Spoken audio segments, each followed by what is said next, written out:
All right. Good evening, Southside, everywhere family. It is a little bit past 7 o'clock Eastern Standard Time. We were having some technical difficulties, but we are in here.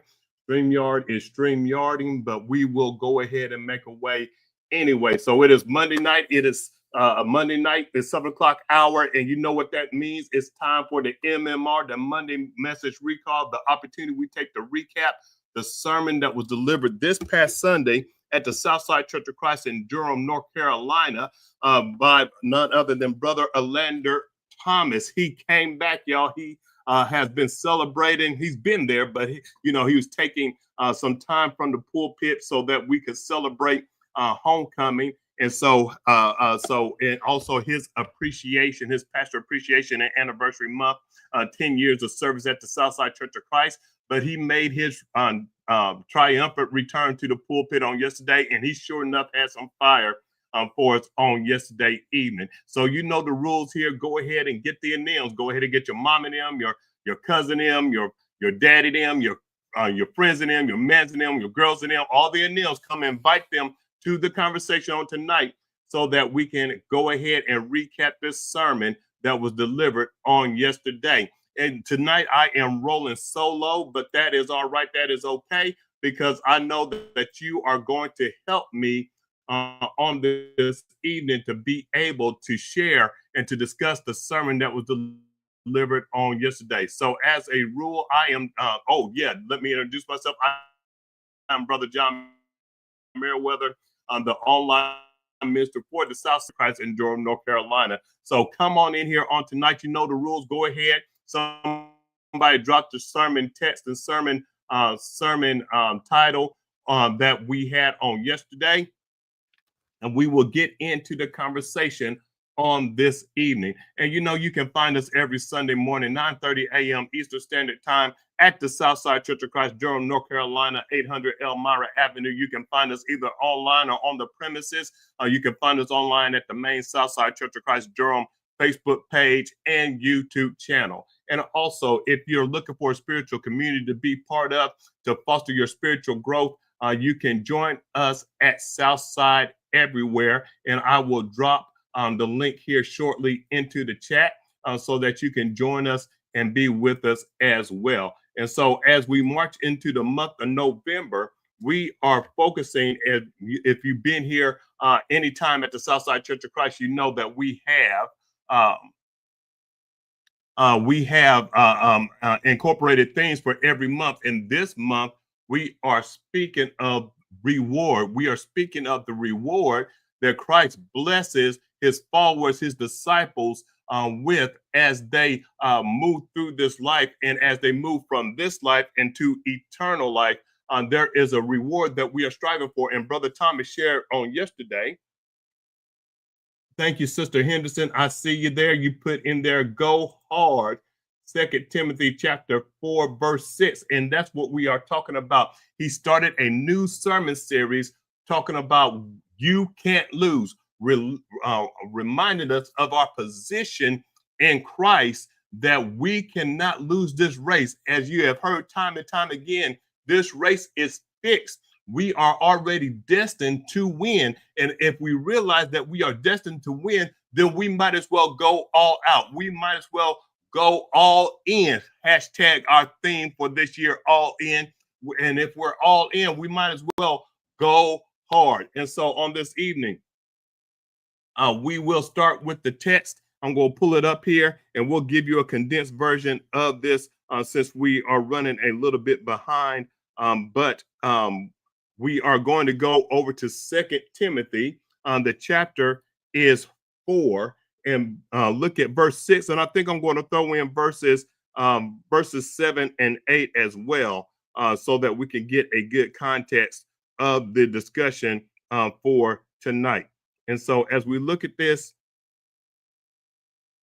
2 Timothy chapter 4, verses 6 through verse 8, he says, Paul speaking to Timothy here, for I am already being poured out as a drink offering, and the time of my departure is at hand. I have fought the good fight. I have finished the race. I have kept the faith. Finally, there is laid up for me the crown of righteousness, which the Lord, the righteous judge, will give to me on that day, and not to me only, but also to all who have loved his appearing. And so that is the text on today. All right, all right. I see you can't lose. You can't lose. Um that's the sermon series for this month. You can't lose. And we have to remember this. We have to put this in our minds, because sometimes we get discouraged. Sometimes this Christian journey gets a little bit difficult. It's not all peaches and cream, but we have to have somebody remind us that we cannot lose, that that this is fixed, that we are destined to win. And so we need to be all in. We have to be committed. And he started off the analogy or the story by the analogy of, in sports. If anybody of y'all, any one of y'all follow football, basketball, volleyball, baseball, we seen it in this past World Series. Everybody had given up on the Dodgers, and the Dodgers came back to win that thing. We saw it yesterday with my Chicago Bears. We were leading. We were up by 15 points with 2 minutes left, and then the other team, the Bengals, came back and took the lead with like 1 minute to go. Don't ask me how. Don't ask me why. It was frustrating, but they didn't give up. They went ahead and they had to commit and pull it out at the last minute, because they knew that they had to go hard or go home. And you don't want to go home with the L. You want to go home with a victory. You want to go home with the W, as they say. And this is a phrase in sports that they say, and you heard it from trainers, from or even by parents, or even by the coaches. And what they say is that if you're going to show up, if you're going to put on the uniform, if you're going to take the court, if you're going to take the field, you might as well give your best. It's not about how you look, but it's about how how you compete. It's about your form. You have to keep your technique. You have to keep your strategy in place. But sometimes it happens that some folks don't have interest in how they win. They just care about win. They say win by hook or by crook. They talk about winning by any means necessary. But we have to understand that it counts about how we win. We have to win the right way. You cannot compromise or cut corners to come out on top. And that's what is at stake here. We have to realize that we can't be so obsessed about winning that we forget and lose focus about how we win. We have to realize that it's not about the lights or applause, but it's about the genuineness of our faithfulness. There is a reward not promised to those who earn it, but there are rewards about those who endure. And it's about the completion. And we have to remember that we have to complete the right way so that we can receive the reward, because we're not successful because we deserve it, but we are successful because we persevere and we strive for it. We go hard with integrity and with faith. And because we do that, because we contend for our faith, because we strive for it. And all right, I like that, Sister Tamu. It matters how we win. And we see that Paul is talking about this not because he has anything good inside of him, but because he has walked the talk. He has lived the life. He has practiced the art of enduring. And so Paul is writing this from a Roman prison, and he doesn't see that this chance of encouragement. He doesn't let his condition or his situation allow this opportunity for encouragement to pass him by. And so he doesn't see his death as an end, but he sees it as a departure. And if any of y'all like cruises, if any of y'all been on Royal Caribbean, what's another one? Carnival, Princess Cruises, whatever you do, however you like to roll, you know that you look forward to the departure, because the departure is going to take you to the desired destination. And Paul, in the same instance, is looking at his departure, looking at his death, and saying that this is not the end. You're not silencing me. You're not defeating me, but you're giving me, you're sending me on my departure to my destination. And this is, Brother Thomas has said, this is a nautical term to talk about a ship that is about to go on a journey. He's like, you're helping me reach the journey or complete the journey that I have set off to do beforehand. He said, so with that in mind, he doesn't blink at death, but he goes hard. And he's reminded Timothy, and Timothy having some doubts here, Timothy having being young in the ministry, being trying to guide his congregation, trying to help them through difficult circumstances. Remind Timothy, says, don't be discouraged about my death, but use it as an opportunity to reinforce your faith. Timothy being tempted to pull back and quiet his call under the pressure of fear. He says, look, sometimes we wonder if it's worth it. We see somebody going through pain and tribulation and trial, and we wonder, is the circumstances or are the sacrifices that we're making, is it worth it? And Paul uses this opportunity to tell Timothy, don't you back down, don't you stop, don't you quit, but you continue to go hard. You continue, as they say, to double down. You should continue in this faith. You should let this stir up the spark so that it grows into a flame, and so that you are engulfed by your calling, so that you can persevere and work forward for the Lord, Lord our God, because the Lord didn't give you the spirit of fear. He told Timothy, you preach the word, be instant in season and out of season. That means when they want to hear about it and when they don't want to hear about it. You do not let other people's temperature determine your altitude or determine your fire for the Lord. You be your own thermostat, you be your own dynamo, and you continue for the cause of Christ that he has called you for. And Brother Thomas gave us three movements in the text so that we understand what it means to go hard. He says, first of all, you have to remember that you got to fight fair. Paul says that he has fought the good fight. He says, I don't want anybody to spin this or colorize this differently. I don't want anybody to discount what I have accomplished. He says, you have to remember, he's like, I fought by the rules. I didn't bend the rules. I didn't go ahead, and when God commanded me to do something that I didn't necessarily like to do, that didn't seem like it fit with the way that I wanted to like to turn out. He says, he's like, I went ahead and lived my life by the rule that Christ gave me anyway. He said, I want you.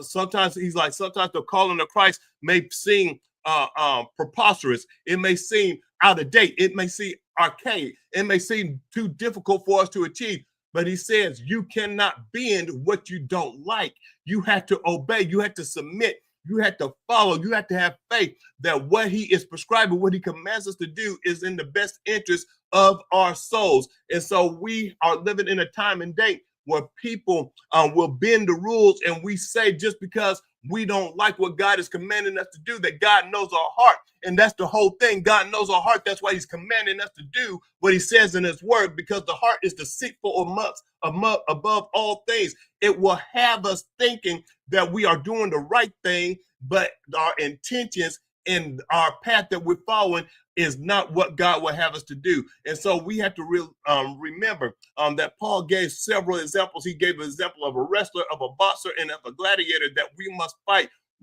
fairly. Why? Because other people's eyes are on us, and also the eyes of God are on us as well. And God will not miss if we cut corners. Come on, somebody. We have to remember that God is watching us. And so we have to remember that we do not turn and fight and give up on our purpose. We cannot let people get us off our game.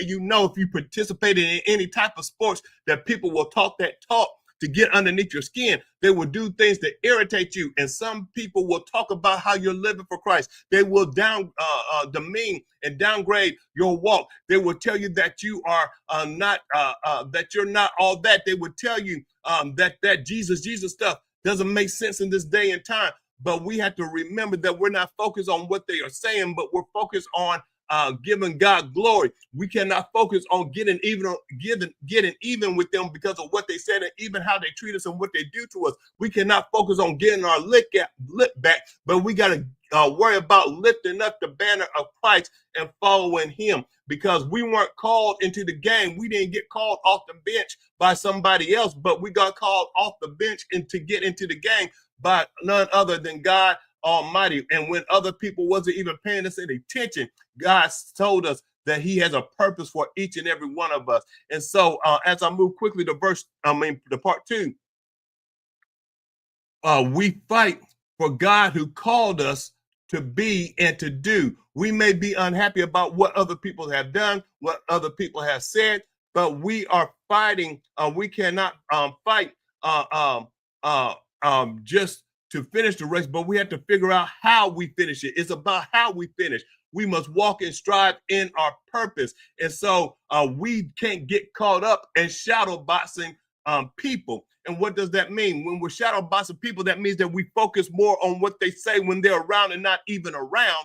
Uh, uh, and we are dealing with the anger and the frustration, and we're talking about them in rooms that they're not even present in, and we're expressing our frustration, and they don't even see it. They do not even tell it, and we are doing that in rooms that they are not even there, and we even are, and they can't even witness our anger, our disappointment, our frustration, but we allow that to live in us and get us off of our target and get us off of our goal. But to fight fairly, we must continue to focus on God, who is the ultimate finisher of our faith. We have to remember that we do not take the shortcuts. And he gave an illustration about a lady that was running a marathon, and she won the marathon by more than anybody has won beforehand. And when they went back and reviewed the tape, and she was celebrating, they figured out that not only did she bend the rules, she did even run the entire race. What she did was she exited, jumped on the subway,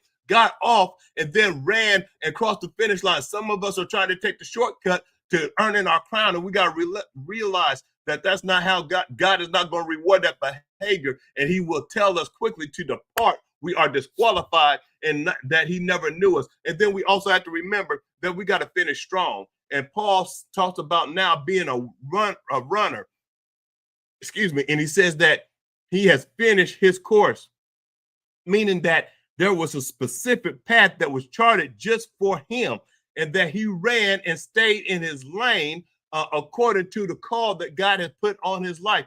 And we cannot finish strong, as Brother Thomas says, if we do not stay in our lane. We cannot be worried about how God has called everybody else to the point that we get distracted and that we start getting off of our path. We start getting off into the weeds, and we can't find our way back to what God has called us to do.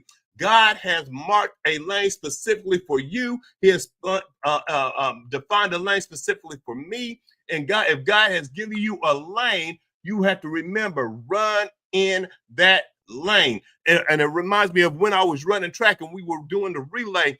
We had 8 lanes, and your team was assigned a lane. And if you ran outside of that lane, if your lane was lane 4, you and your whole team had to run in lane 4. And if you ended up running in lane 3 or running in lane 5, then you were disqualified. Why? Because you did not understand and keep the assignment. We have to remember, stay in your lane. Yes, the other lane might may look better.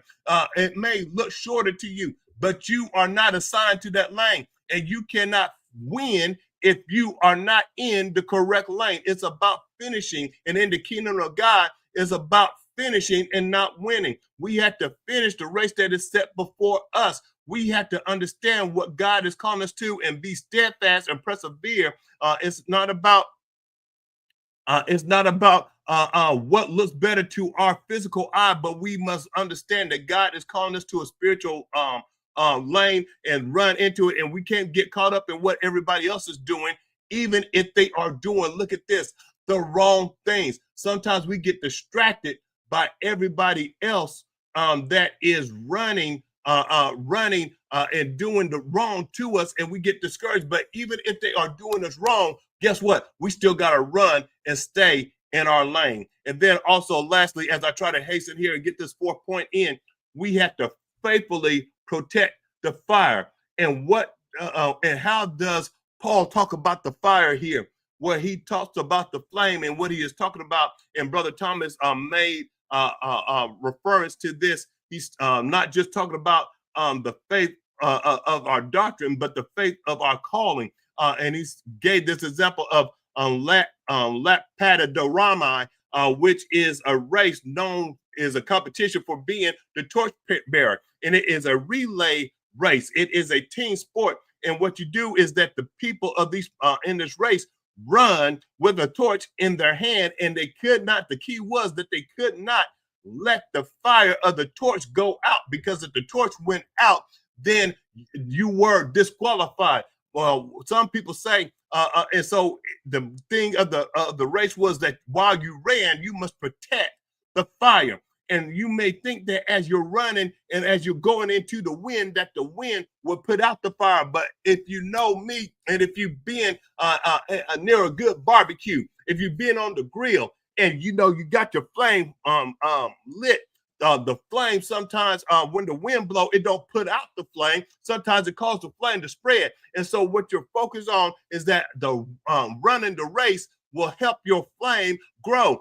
But if you stand still, if you stop moving, then your flame can go out. And some of us have stopped moving, and that's why we're not on fire for the Lord like we were in the beginning, because we have become discouraged. We have stopped running the race. But if we go ahead and we keep on running, somebody put in the chat, keep on running, then you will continue to be rejuvenated and be re-energized. But here's the thing about this race: you can't stop running, nor can you start running at a slower pace, because the slower you run, the less fuel from the air that you get to keep the flame going in your life. Don't let people rain on your parade, and don't let people stop you from running, because you're not running it for them, you're running it for Christ. You have to keep pace and run the pace that Christ is calling you to, and keep on continuing to run this race, because remember, you have to hand off the torch to somebody. And if you hand off the torch that's not lit, that's not on fire, you're starting the people out disqualified. And that's what Paul was doing here. He is handing a lit torch off to Timothy, because he realizes that the work of God must continue to go on even upon his departure. And we have to realize that the work of God does not just end with us. We have to pass it off to somebody else, so that God can continue to get glory and continue to get honor, and that the gospel can continue to be spread, so people can continue to be saved long after we go to our departure. And so we have to realize that there's going to be challenges inside the body, and challenges outside the body, and challenges inside the body. And even if we are being challenged by members of our own house, even if we've been challenged by members in our own congregation, even check this out, even if we've been challenged in the thinking of our own mind, we have to remember that we have to lean on God to block that out, to resist that, and to reject those negative thoughts and that stinking thinking, and so that we can remember the one who called us in the first place. All right, family, that is the recap on today. I know I went through that sort of quickly, but you can go back and check out the sermon on Facebook and YouTube at the Southside Church of Christ main Facebook page and YouTube channel as well. And also, like I said, if you want to join us, you can join us in this community of faith, where we have discussions like this each and every day. Come and be part of Southside everywhere. You can join us at Southside EW.com and fill out a few questions and join us in that community and be part of this community of faith, so that you can continue to keep running your race and reach the end, and make room to go on your destination and your departure as well. So come and be part of that family. We love to have you, and we love to serve you, and we love for you to help us grow as we help you grow as well. All right, family, that is it. It's a 7:33, and you know what time it is. It's time for me to go get something to eat. God bless you, and we'll see you at the next appointed time. Join us this Wednesday, 7 o'clock p.m. Eastern Standard Time, both at 800 Elmira Avenue in the main Southside Facebook page and YouTube channel for Wednesday night Bible study. And also join us again next Sunday for worship service, 9:30 a.m. Eastern Standard Time. We'll see you there. We'd love to have you. We got a seat prepared especially for you. All right, family, take care. God bless. And we'll see you at the next appointed time. I'm about to go get something to eat. All right, family, love you. Appreciate you showing up, and we'll see you at the next appointed time.